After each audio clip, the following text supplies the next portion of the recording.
Fala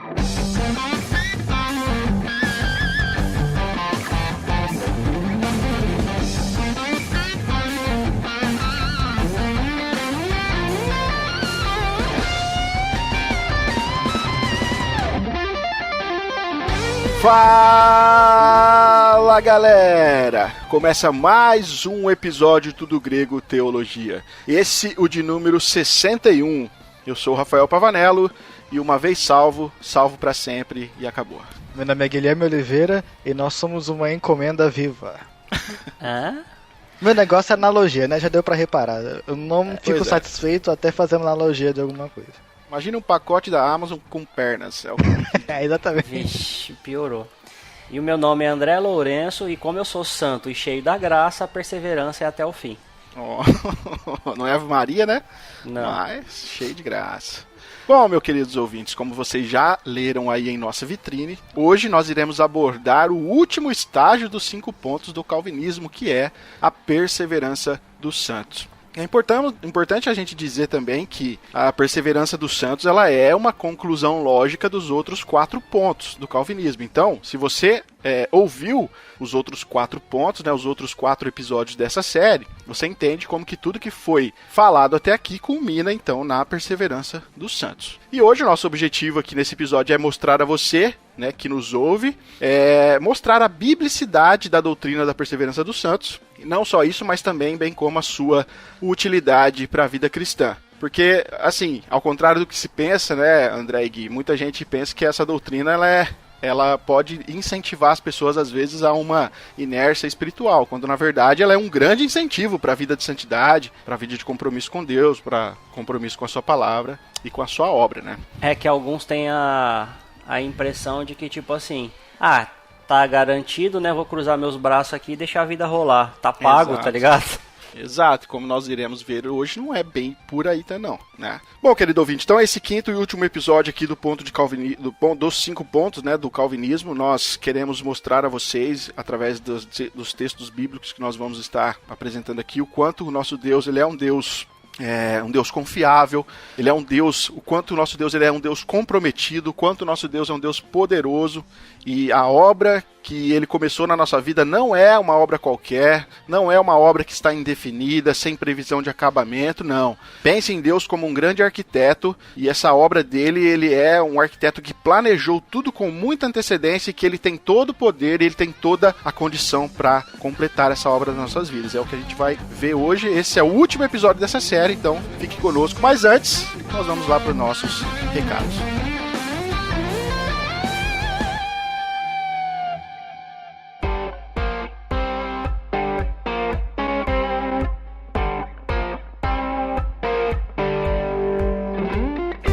Ô, querido ouvinte, nossos recados aqui são basicamente os mesmos. Nós temos o nosso canal no YouTube, onde nós postamos toda terça-feira um novo vídeo sobre teologia, seja respondendo alguma questão que vocês enviaram para nós, seja mostrando um novo livro ou fazendo análise de música. Então acompanhe a gente lá no nosso canal do Grego Teologia no YouTube.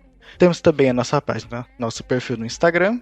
Lá você pode interagir conosco, enviar perguntas, enviar sugestões de músicas que você gostaria que nós analisássemos.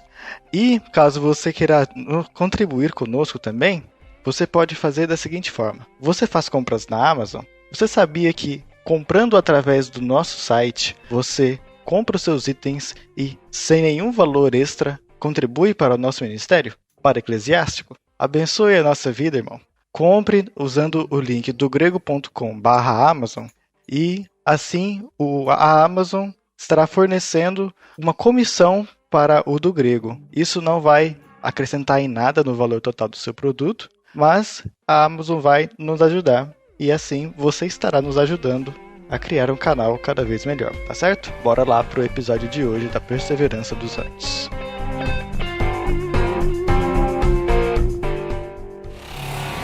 A salvação, uma vez entregue, nunca nos é retirada.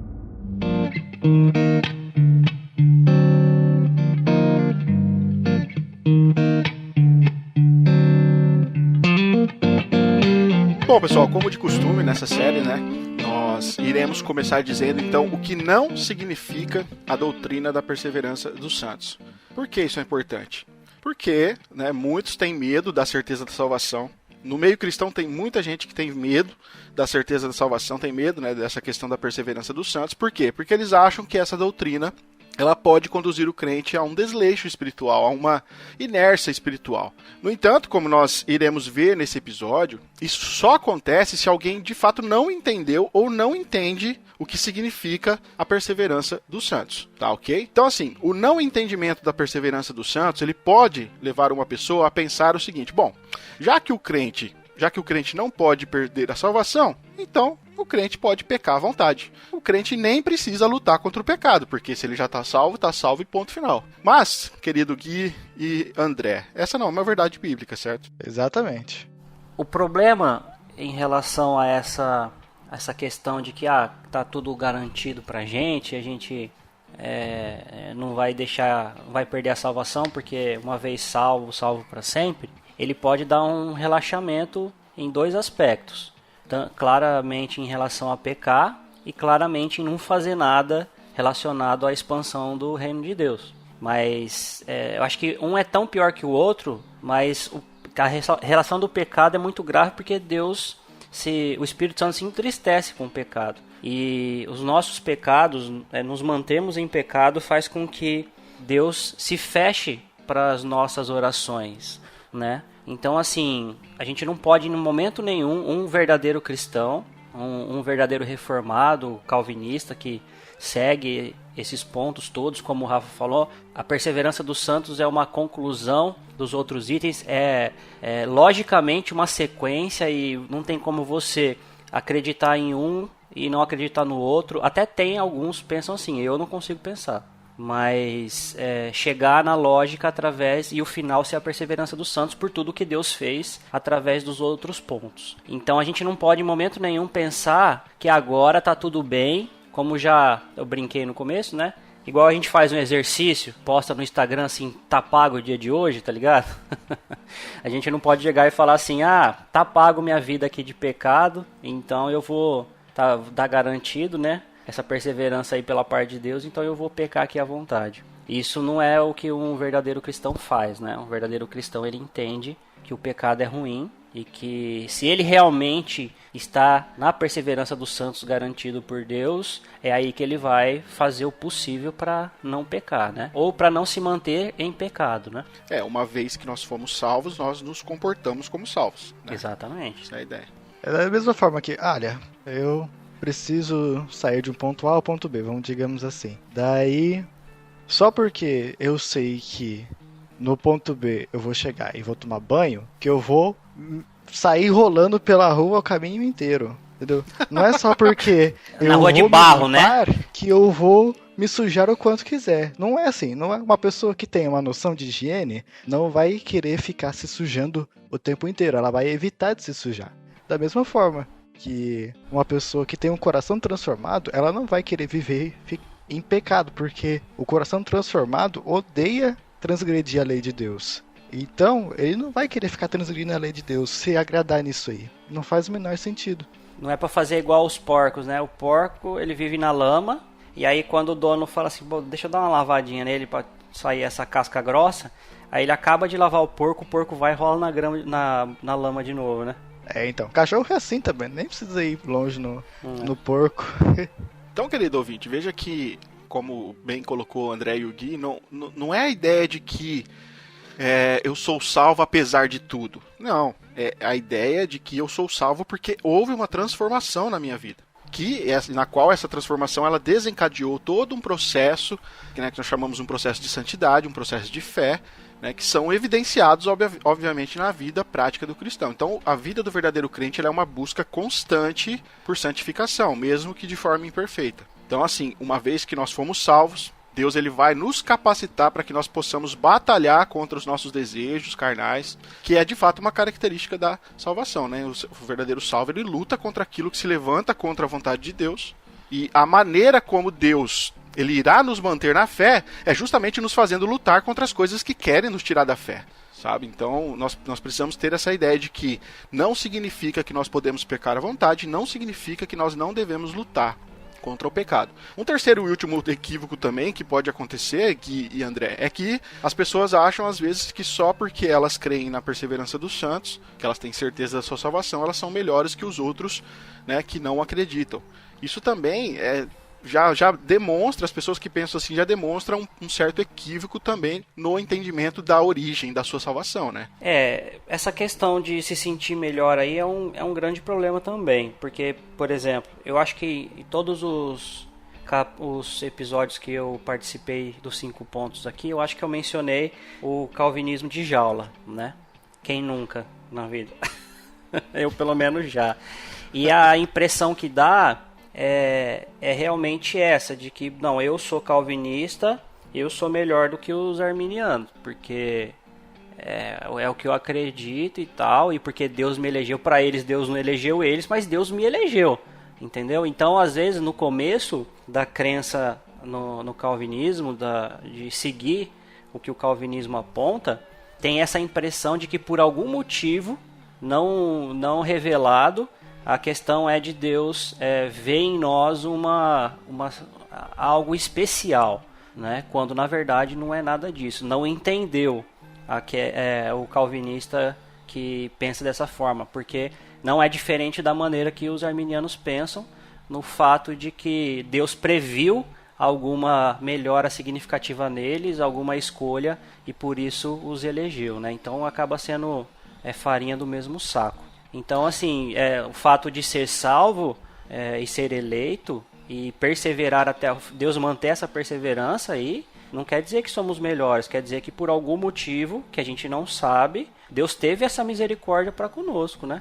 Mas em hipótese alguma é por melhor em algum ponto, porque todos nós, como a gente viu no primeiro episódio, todos nós somos depravados, né? Inclusive tem até alguns estudiosos que chamam esse último ponto de preservação dos santos.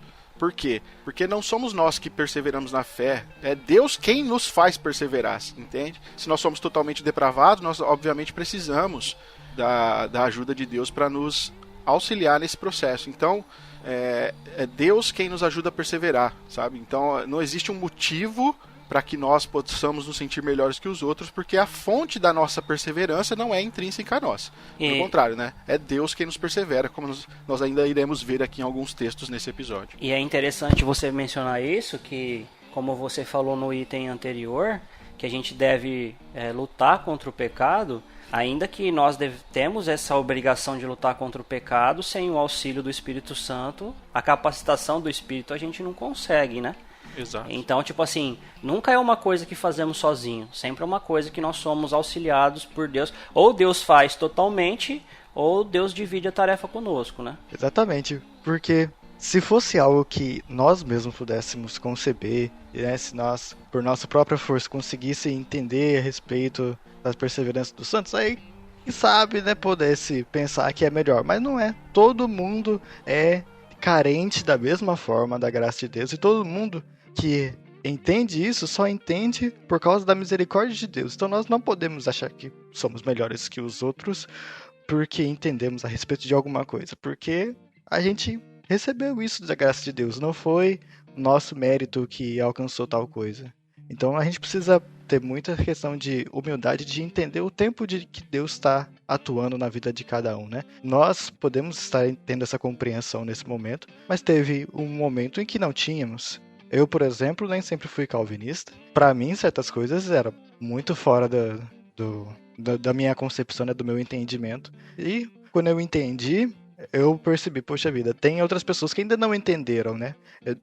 Só porque eu entendi, não quer dizer que o mundo inteiro já tem que saber o negócio, né? Deus trabalha em tempos diferentes com cada pessoa. Tudo tem seu tempo e tem que entender isso. É legal que nesse ponto aí, não quer dizer que o fato de você não entender a doutrina da perseverança dos santos não quer dizer que Deus não vai fazer você perseverar.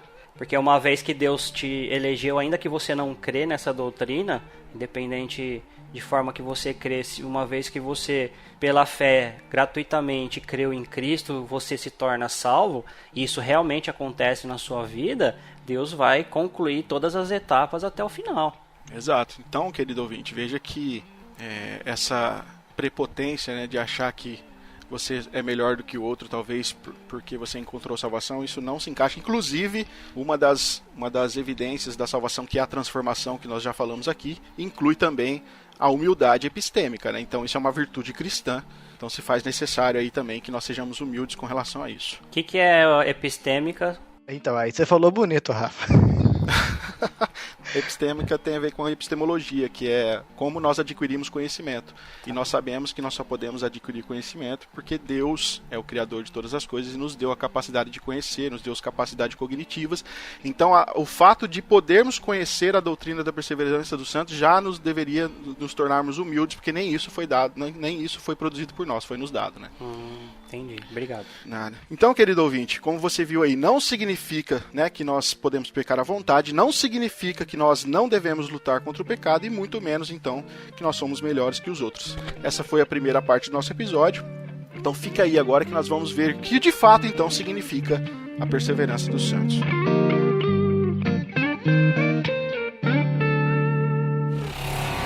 A salvação, uma vez entregue, nunca nos é retirada.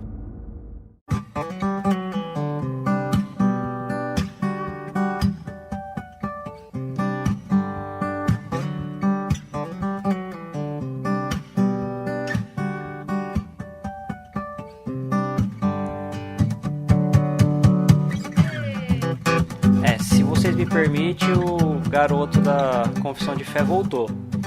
Aí, rapaz, você vai terminar com Confissão de Fé ou não vai? Não, vou terminar com o Catecismo Maior. Eu vou não, então, eu vou inserir a Confissão... Tá grudadinho, grudadinho. Vou inserir a Confissão de Fé agora, se me for permitido. Por favor. Na Confissão de Fé de Westminster, no capítulo 17, que fala da perseverança dos santos, nós temos 3 itens e eu vou ler na íntegra para todos os nossos queridos ouvintes. Então, segue lá.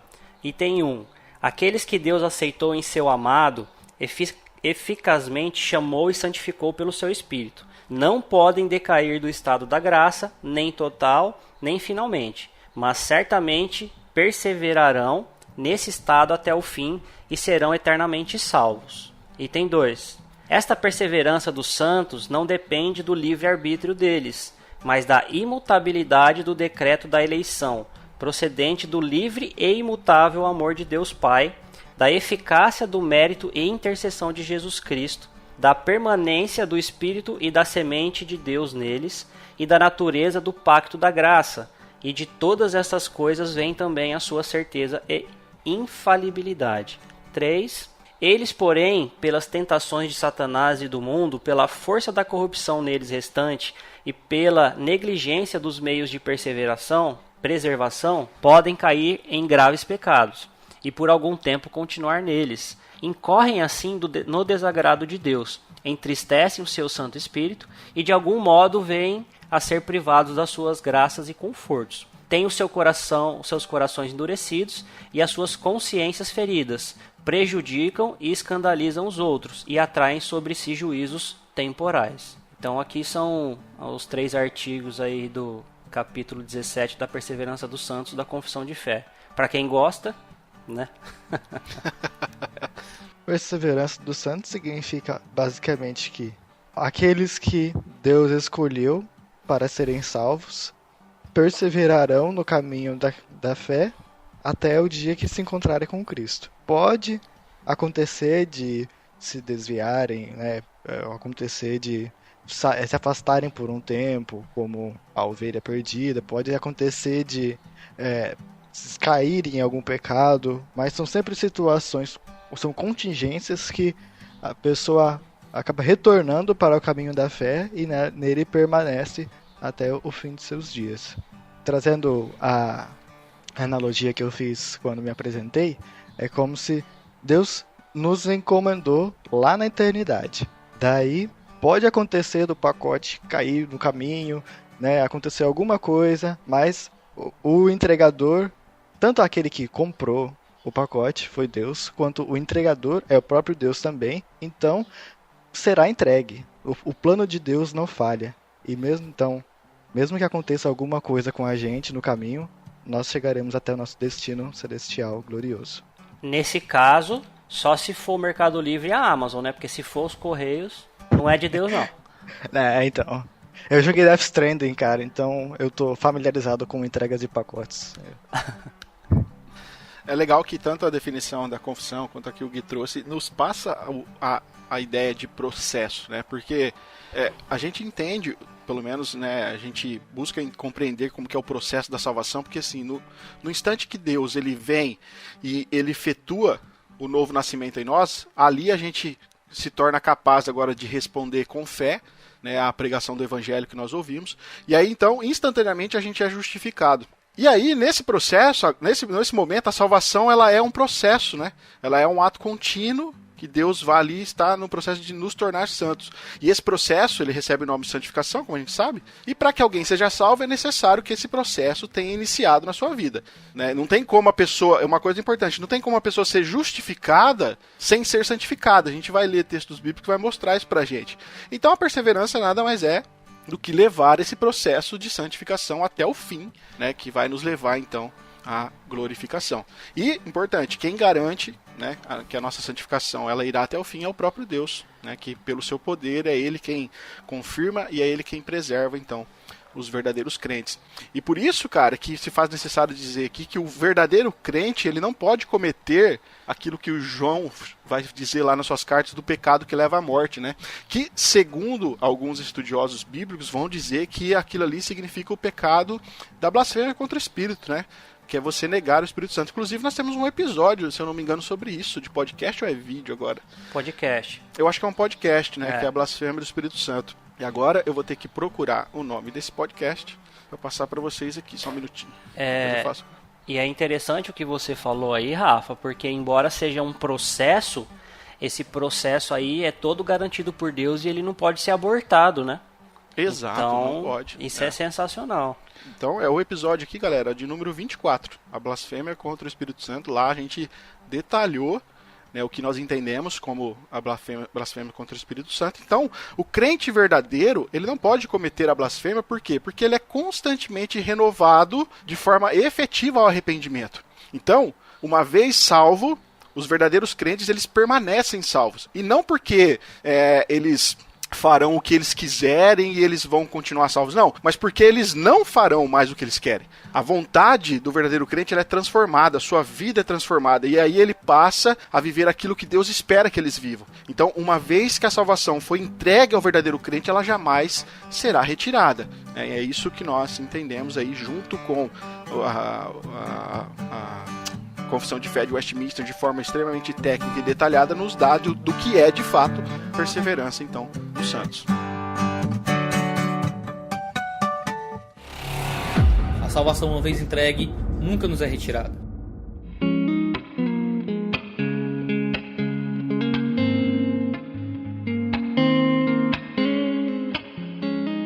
Bom, nós já definimos, então, pessoal, o que não significa, né, a perseverança dos santos, definimos o que ela significa, mas agora nós queremos então apresentar a vocês os textos bíblicos na qual essa doutrina está fundamentada, e nós queremos juntos também, ou no final, ou no meio, ou junto ali com os textos, né, falarmos um pouco como que o entendimento correto dessa doutrina ele pode fazer uma diferença muito grande na vida prática do crente. E se vocês me permitem, eu gostaria de já soltar um texto aqui, já dar uma introdução nesse ponto, porque assim, a grande maioria dos cristãos, eles entendem como que o Espírito Santo é fundamental para a nossa salvação. Eu acho que entendem, acho que a grande maioria sabe que a terceira pessoa da Trindade tem um papel fundamental para a nossa salvação. Mas uma das coisas que nem sempre é entendido é que o Espírito Santo ele tem um papel vital na perseverança.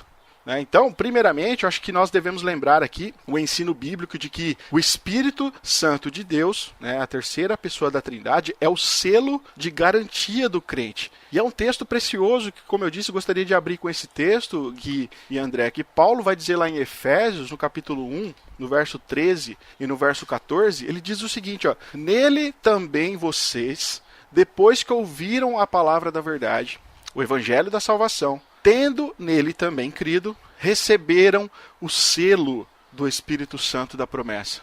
Aí ele diz mais, ele diz, o Espírito é o penhor da nossa herança até o resgate da sua propriedade em louvor da sua glória. Então olha, quando alguém se converte, o texto diz que ele recebe um selo divino.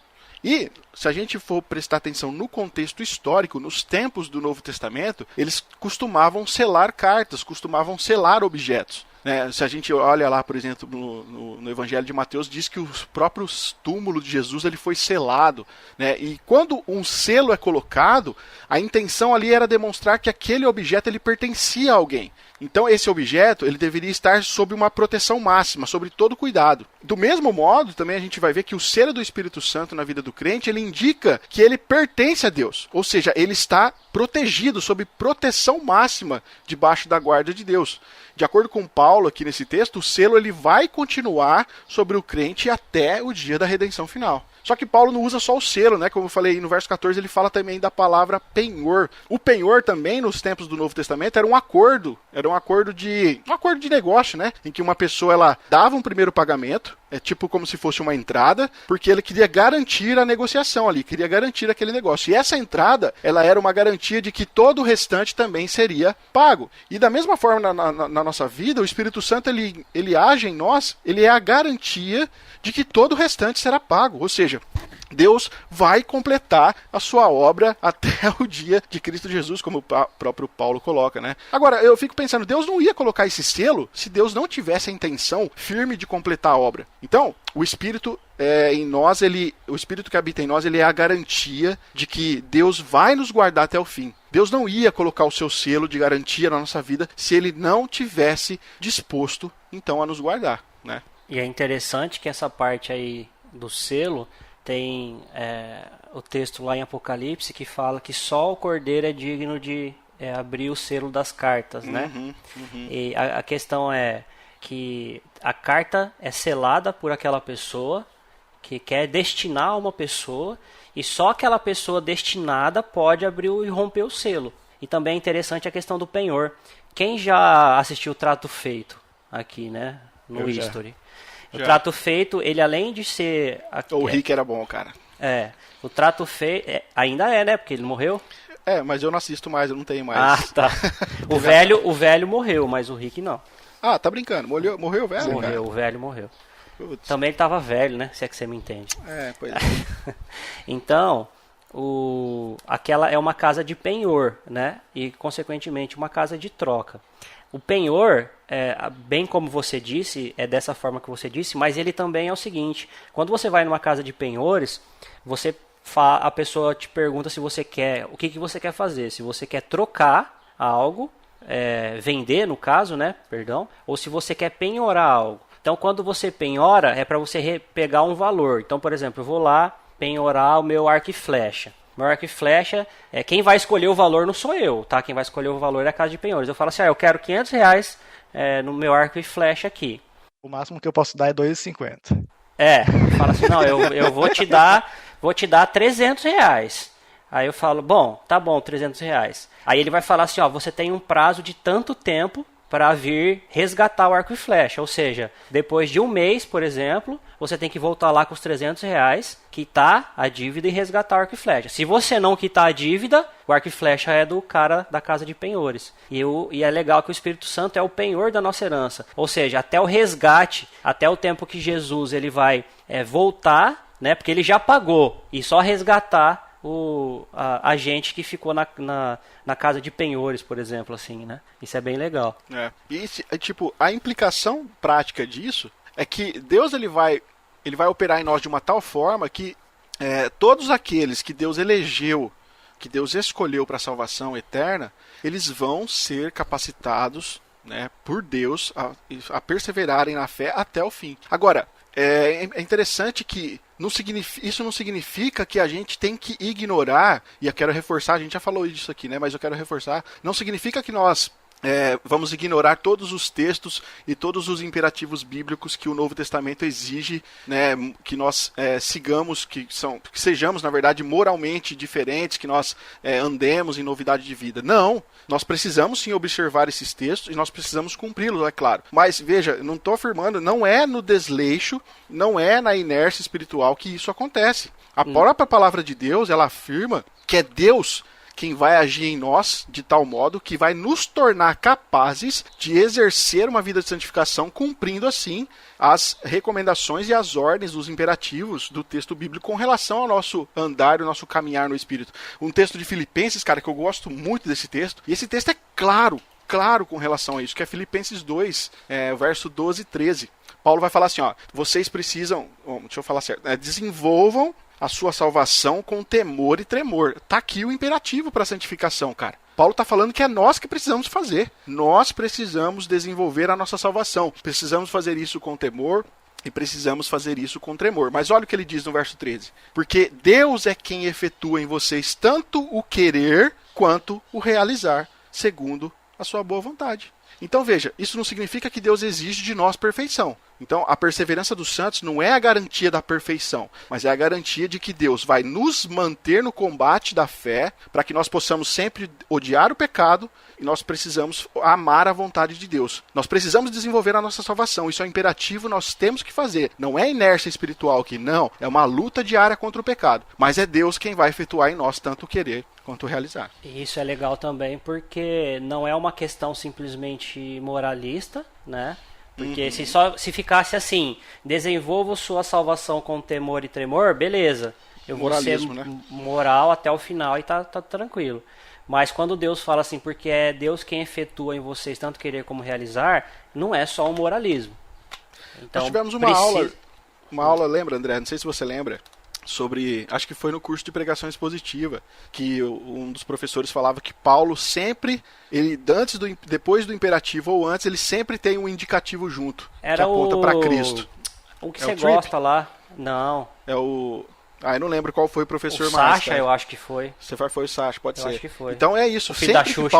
Filho da Sempre que Paulo traz o imperativo, um indicativo caminha junto, cara. E Paulo é fantástico nisso. E também o fato de que, obviamente, não é uma coisa legalista. Porque aqui está 14. Façam tudo sem murmurações nem discussões, para que sejam irrepreensíveis e puros filhos de Deus inculpáveis no meio de uma geração pervertida e corrupta, na qual vocês brilham como luzeiros no mundo. Porque se você faz isso de uma forma legalista, você tenta pelo menos fazer isso na frente dos outros, mas você não faz isso quando você está sós. E o texto aqui, não tem como Deus não ver se você está murmurando ou não tem como Deus não saber se você é irrepreensível ou não, e muito mais puro filho do próprio Deus, né?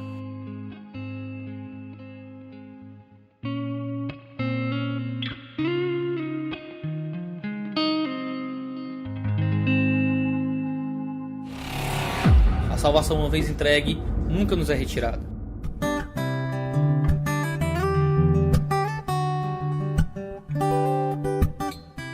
Eu queria trazer o texto de Filipenses 1, que você citou durante a sua primeira exposição lá do texto de Efésios, que diz, eu estou certo de que aquele que começou a boa obra em vocês há de completá-la até o dia de Cristo Jesus. Então, o plano de Deus é completar a obra que ele começou. E nós sabemos também, baseado em Jó, capítulo 42, versículo 2, diz assim, bem sei que tudo podes e nenhum dos teus planos pode ser frustrado. Então, a obra que Deus começou, o plano de Deus vai se cumprir na vida do cristão.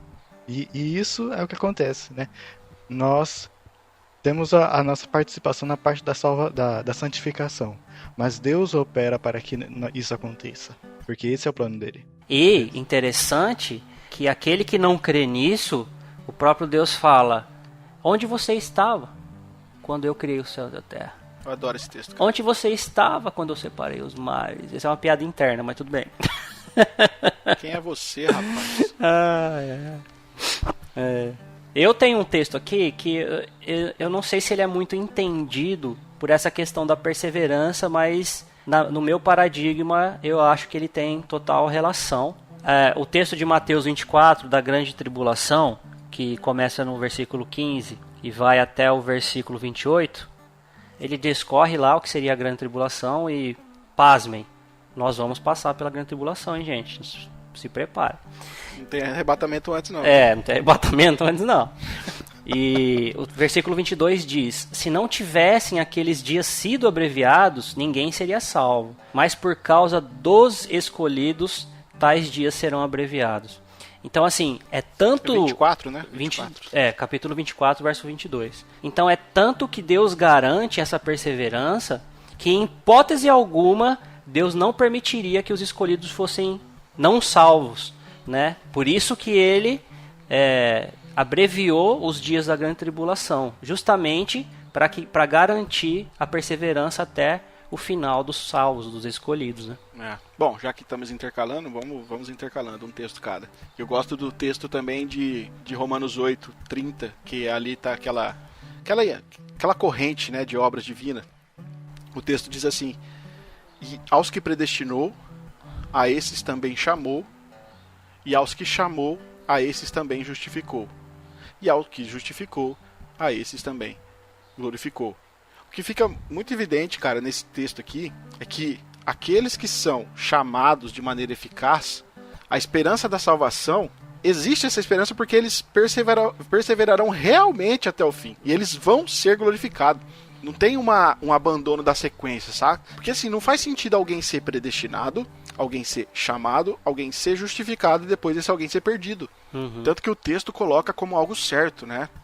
E Paulo fala, tanto que no contexto, Paulo vai dizer assim, no verso 31 depois: olha, o que diremos, pois, à vista dessas coisas? Se Deus é por nós, quem será contra nós? O Paulo está querendo dizer assim: olha, cara, Deus fez o mais difícil, não vai fazer o mais fácil. Tipo, se Jesus morreu em nosso lugar, porque Deus, ele não... Por que será que Deus não ia terminar a obra da salvação na nossa vida? E a gente, quando lê o capítulo 8, cara, a gente vai ver que Paulo vai terminar dizendo que nada pode nos separar do amor de Cristo. Ou seja, é uma corrente na qual nenhum elo é quebrado. Se você foi predestinado, você foi chamado. Se foi chamado, justificado. E se você foi justificado, obviamente será glorificado no final. É interessante que isso aqui é tanto eu não sei se Paulo teve essa intenção, obviamente. Não dá pra perguntar pra ele, né? Um dia não vai saber. Mas lá não vai importar. E que ele aparentemente, falando de maneira sistemática, parece que ele esqueceu a santificação. Certo? Mas eu acho que foi justamente de propósito que ele fez, porque ele colocou os pontos que somente Deus faz. Não tem um ponto aqui do chamar, do justificar e do glorificar que a gente tem participação. Seria só no caso da santificação. Ele predestina, a gente não tem nada com isso. Ele chama, a gente não tem nada com isso. Ele justifica, a gente não tem nada com isso. Ele glorifica, a gente não tem nada com isso. É sensacional esse texto aqui. A salvação, uma vez entregue, nunca nos é retirada. Para a gente também fundamentar contextos aqui, a gente falou que não significa a perseverança dos santos, que não significa que podemos pecar à vontade. Nós podemos citar o texto de 1 João, capítulo 3, versículo 6, que diz que todo aquele que permanece nele não vive pecando. Todo aquele que vive pecando não ouviu nem o conheceu. Então fica bem claro aqui que agora que eu sou eleito, eu posso ficar pecando, eu estou de boa, eu estou tranquilo, eu posso ficar na praia tranquilo, pecando, que eu serei salvo. Não é assim. Hoje, cara, eu não posso ir pra praia? Não, você pode ir pra praia. Você só não pode ficar olhando as menininhas de biquíni. É por aí. Desculpa, Gui, eu não resisti. E também o texto de 1 João, capítulo 2, versículo 19, um pouco antes do que eu li. Saíram de nós, mas não eram de nós, porque se fossem de nós, ficariam conosco. Mas isto é para que se manifestasse que não são todos de nós. Então, existem pessoas que estão no meio da congregação, mas que não são eleitos. E por isso, eles não preservarão. Eles não serão preservados, não perseverarão até o fim. Então, esses sim se desviarão.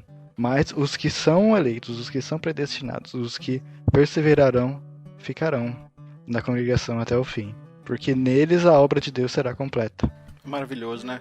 Para trazer o Antigo Testamento também, ó. O profeta Jeremias, porque tem perseverança dos santos no AT também, viu, gente? Não é só no AT, não. O profeta Jeremias é aquele lá da oitava de Belo Horizonte. Ele estava em cima da montanha com uma camisetinha cheia de flor e ele diz o seguinte, 31, verso 3. De longe o Senhor lhe apareceu dizendo: com amor eterno eu a amei, por isso com bondade a atraí.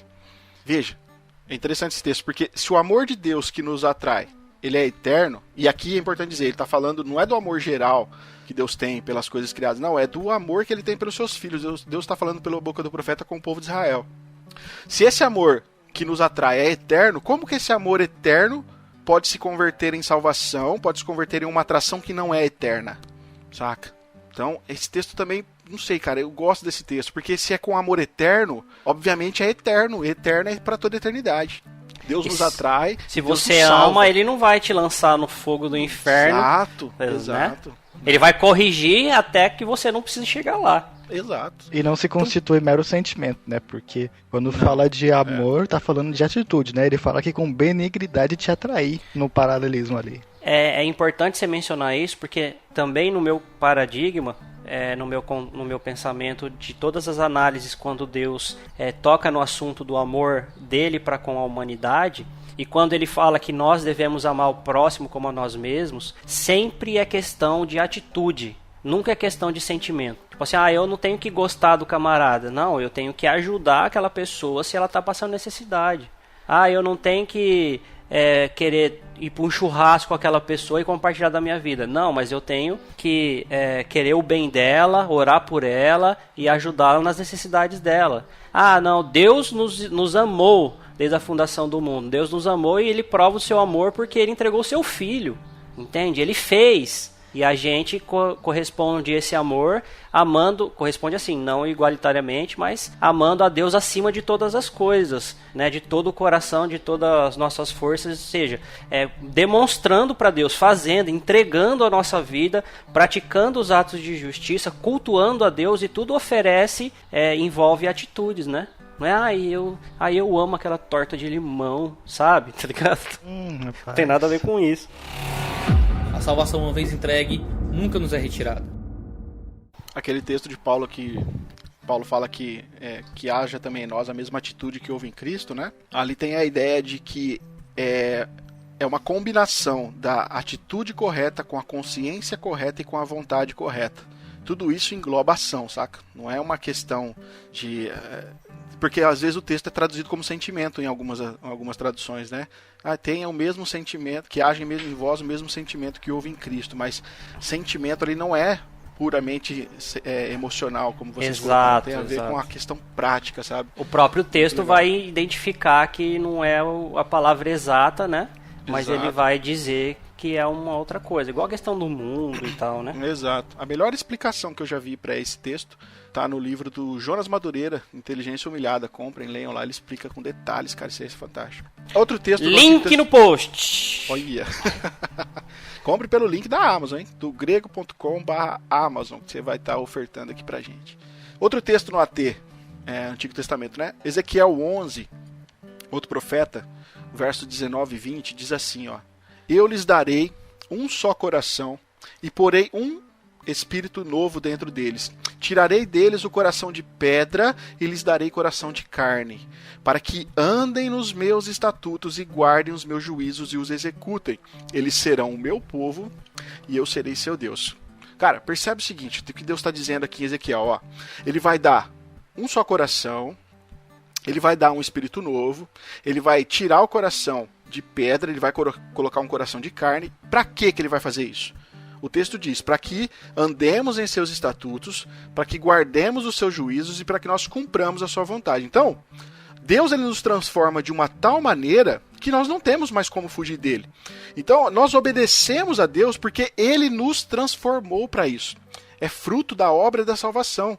Como é que a gente pode fugir da salvação se uma vez que ela nos encontrou, ela nos transformou de uma tal forma, de uma forma tão profunda por dentro, a ponto de que nós iremos andar nos estatutos, guardar os juízos, entende? Não de forma perfeita, é claro, mas eu acho interessante a gente notar que, novamente, né, isso significa que aquela pessoa que ela abandonou a Deus é alguém que nunca conheceu a Deus de verdade. Logo, ela nunca experimentou essa transformação, essa troca do coração de pedra pelo coração de carne. Porque eu queria até trazer aqui nesse episódio textos que podem falar contra a perseverança. Um dos textos mais famosos é o de Hebreus 6. mas nós poderíamos gravar um podcast só sobre aquele texto. Mas ali eu entendo que o autor de Hebreus não está falando de crente, porque o crente, quando de fato ele conhece a Deus, há uma transformação tão profunda nele, que ele passa agora a andar nos estatutos de Deus, a guardar, né, os juízos de Deus. Da mesma forma, só para corroborar o que você está falando, quando eu li o artigo 3 da perseverança dos santos na confissão, ele está falando daqueles que perseveram. E ele fala assim, e de algum modo vêm a ser privados, ou seja, os perseverantes, né, das suas graças e confortos. As graças e confortos de Deus têm o seu coração endurecido e as suas consciências feridas. Então, tipo assim, eles fazem essa questão toda, mas não quer dizer que perderam a perseverança. Da mesma forma, o contrário também é verdadeiro. Aqueles que não vão perseverar até o fim, por causa da igreja ou da comunhão da igreja, eles são abençoados pela graça de Deus, eles são confortados por Deus, eles não têm o coração endurecido, mas chega numa certa hora que eles saem fora, que eles abandonam e falam, não quero mais brincar disso, entendeu? Sim, é verdade.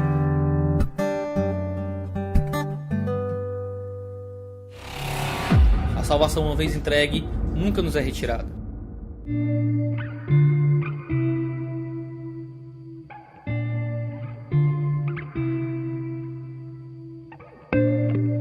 Cara, ainda no Antigo Testamento, texto ainda do profeta Jeremias também, cara, ali pra mim é uma das mais preciosas das promessas que nós temos no Antigo Testamento, né, revelada no Antigo Testamento, que vai relacionar a nova aliança que virá com um compromisso absoluto de Deus em nos fazer perseverar nessa aliança. Capítulo 32, verso 40 de Jeremias, diz assim, farei com eles aliança eterna, segundo a qual não deixarei de lhes fazer o bem. Olha só. Porei o meu temor no seu coração para que nunca se apartem de mim, cara. Como que o crente pode perder a salvação se Deus colocou em nós um temor que tem por objetivo fazer com que nós nunca nos apartemos dele? Sabe? Esse texto é maravilhoso. E essa promessa, ela vai reaparecer em muitos outros textos no Novo Testamento. Citar só alguns aqui, 1 Pedro 1:5. Sois guardados pelo poder de Deus mediante a fé para a salvação preparada para revelar-se no último tempo. Judas, verso 24 e 25. Ora, aquele que é poderoso para vos guardar de tropeços e para vos apresentar com exultação, imaculados diante da sua glória, ao único Deus, nosso Salvador, mediante Jesus Cristo, nosso Senhor, glória, majestade, império, soberania, antes de todas as eras, e agora e por todos os séculos. Amém. Veja, Judas fala que ele é poderoso para nos guardar dos tropeços e vai nos apresentar com exultação, cara. 1 Tessalonicenses 5, 23 e 24.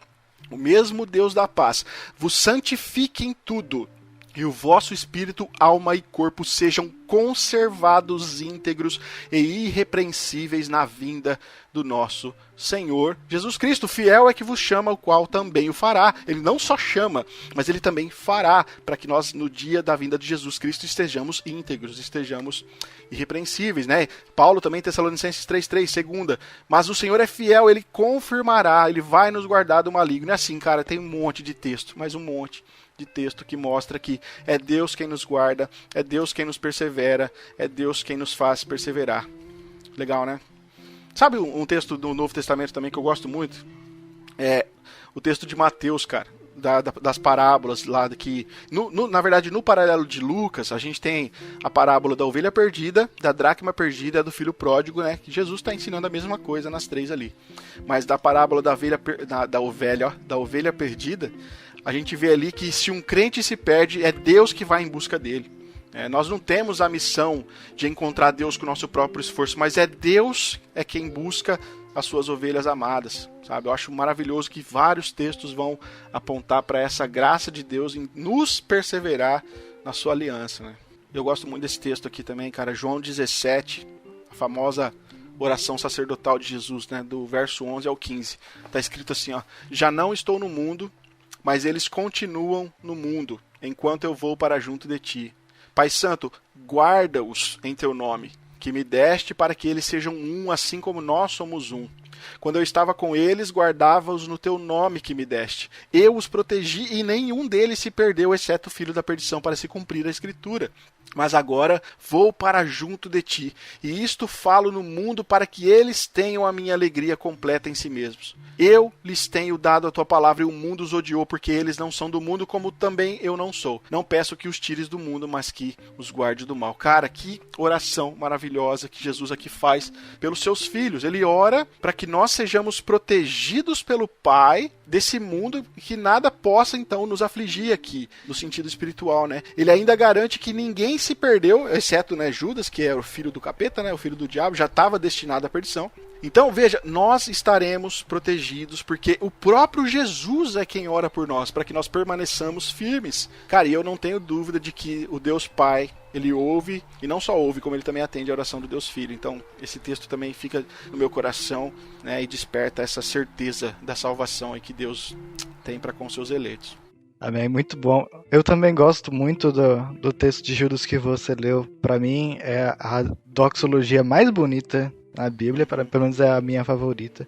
Eu acho interessante também como alguns textos que fundamentam a perseverança dos santos também servem para outras doutrinas. Se eu não me engano, o texto de Ezequiel 11 que você leu também foi lido no nosso episódio de Graça Irresistível. Eu não lembro exatamente qual dos outros episódios foi, mas foi lido. E talvez até o de Jeremias. É igual o texto de João 10, né, Gui? João 10, João 6, que fala que as minhas ovelhas ouvem minha voz. São textos que nós usamos em outros episódios, mas que também falam dessa garantia, né? Exatamente.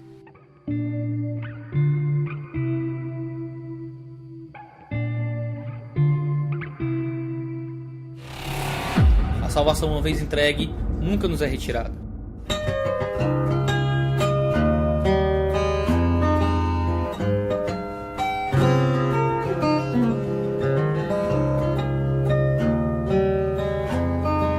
Bom, queridos ouvintes, é isso. Eu acho que nós poderíamos trazer muito mais fundamentação bíblica, né? Mas a Bíblia é grande, né? Vocês sabem. Então, esse episódio ficaria maior do que o devido. Mas vamos lá, vamos para nossas conclusões finais aí. Gui, André?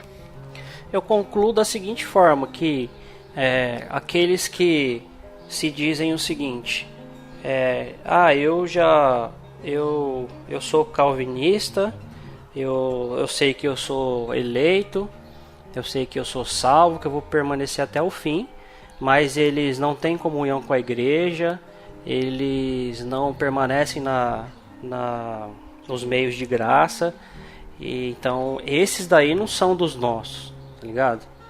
Esses daí não são, não porque um dia estavam conosco, mas acharam que tudo aquilo que serviria para todos da igreja, para todos os salvos, né, da igreja, serviriam para eles, mas se afastou, tem duas questões aí: ou vai voltar até o fim, ou nunca foram dos nossos, né?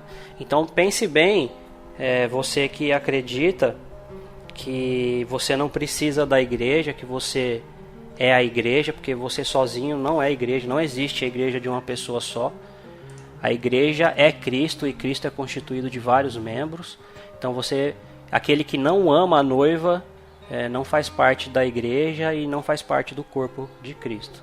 Então tem alguma coisa errada com você aí, se você não quer ter a comunhão dos santos, se você não quer se comprometer com o seu próximo, os irmãos em Cristo, se você não quer se dedicar aí o máximo possível, da melhor forma para Deus. E essa dedicação tem a ver com o seu compromisso individual, não tenha dúvida, mas também com o seu compromisso para com os filhos de Deus.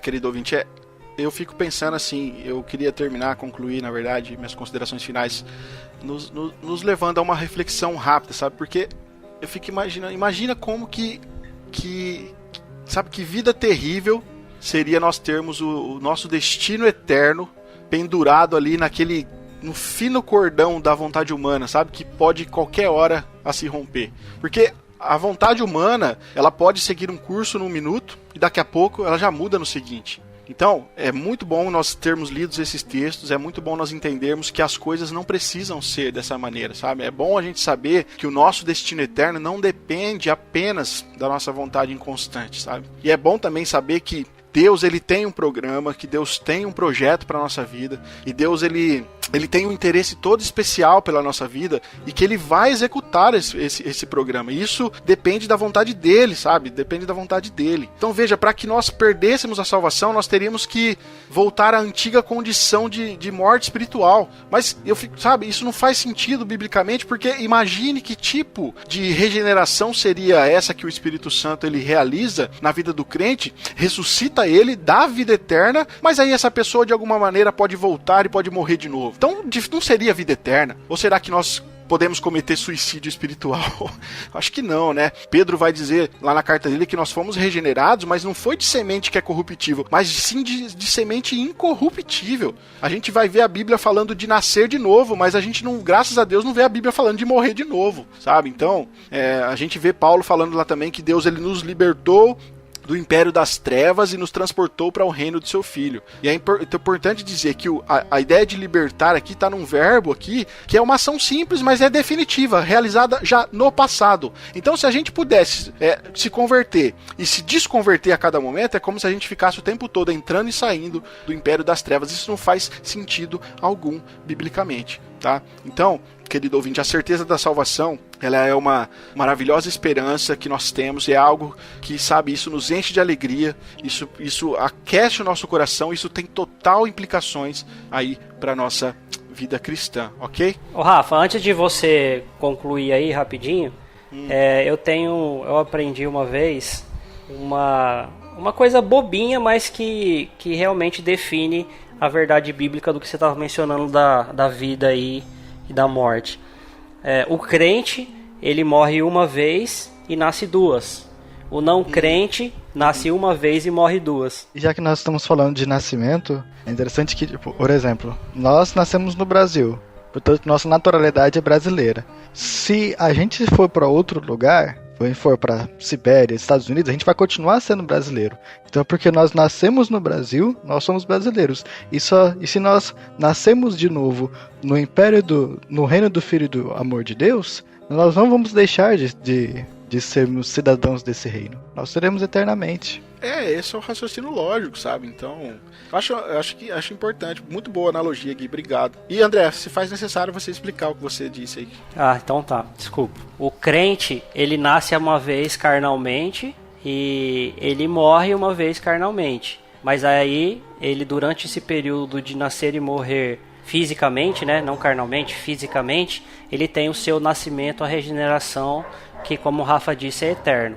Por isso ele morre uma vez e nasce duas. O não crente, ele nasce uma vez fisicamente, ele vai morrer fisicamente, durante esse processo físico ele vai ter a sua morte também iniciada espiritualmente. Então ele vai nascer uma vez fisicamente, morrer fisicamente e continuar mantido na morte eternamente. Então nasce uma e morre duas. Muito bem, é isso aí, pessoal. Então, queridos ouvintes, como eu falei lá no início, na minha entrada, uma vez salvo, sempre salvo. Nada pode fazer com que percamos a nossa salvação, pois, como Paulo disse, né, nada, absolutamente nada pode nos separar do amor de Deus. Nada. Tá? Então, os verdadeiros crentes, eles possuem o Espírito Santo na sua vida. O Espírito Santo está agindo constantemente na obra de santificação, que irá culminar na glorificação no final. Se você, às vezes, é atormentado, se você vai dormir e fica enumerando todos os seus pecados para pedir perdão a Deus e às vezes dorme com medo de ter esquecido de um e poder não acordar nesse mundo, meu querido, eu quero que esse episódio traga paz no seu coração. Quero que esse episódio possa trazer tranquilidade ao seu coração, que a sua salvação não depende de você. Sua salvação depende única e exclusivamente da sua fé em Cristo Jesus, ok? Eu vou ficando por aqui. Meu nome é Rafael Pavanello. E eu vou finalizar com uma frase de Richard Belcher, que é um professor de Antigo Testamento, na qual ele diz o seguinte: se o homem é totalmente depravado e não pode fazer nada para ajudar a si mesmo no que diz respeito às coisas espirituais, se Deus é absolutamente soberano na questão da eleição, fundamentada tão somente em sua própria vontade, se a morte de Cristo realizou-se em favor dos eleitos, assegurando-lhes a salvação, e se Deus chamou os eleitos de maneira irresistível, conclui-se que Deus assegurará a salvação final destes eleitos, ou seja, eles perseverarão até o fim. Meu nome é André Lourenço, e como eu disse que o garoto da Confissão e do Catecismo voltou, no Catecismo Maior de Westminster, na pergunta 79 diz o seguinte: não poderão os crentes verdadeiros cair do estado de graça em razão das suas imperfeições e das muitas tentações e pecados que os surpreendem? A resposta, graças a Deus, é: os crentes verdadeiros, em razão do amor imutável de Deus e do seu decreto e pacto de lhes dar a perseverança, da união inseparável entre eles e Cristo, da contínua intercessão de Cristo por eles e do Espírito e semente de Deus permanecendo neles, nunca poderão total e finalmente cair do estado de graça, mas são conservados pelo poder de Deus mediante a fé para a salvação. Meu nome é Guilherme Oliveira e eu fico com o texto de João, capítulo 10, versículos 27 a 29. As minhas ovelhas ouvem a minha voz. Eu as conheço e elas me seguem. Eu lhes dou a vida eterna. Jamais perecerão e ninguém as arrebatará da minha mão. Aquilo que meu Pai me deu é maior do que tudo, e da minha mão e da mão do Pai ninguém pode arrebatar. Amém. Nossa, que conforto. Amém.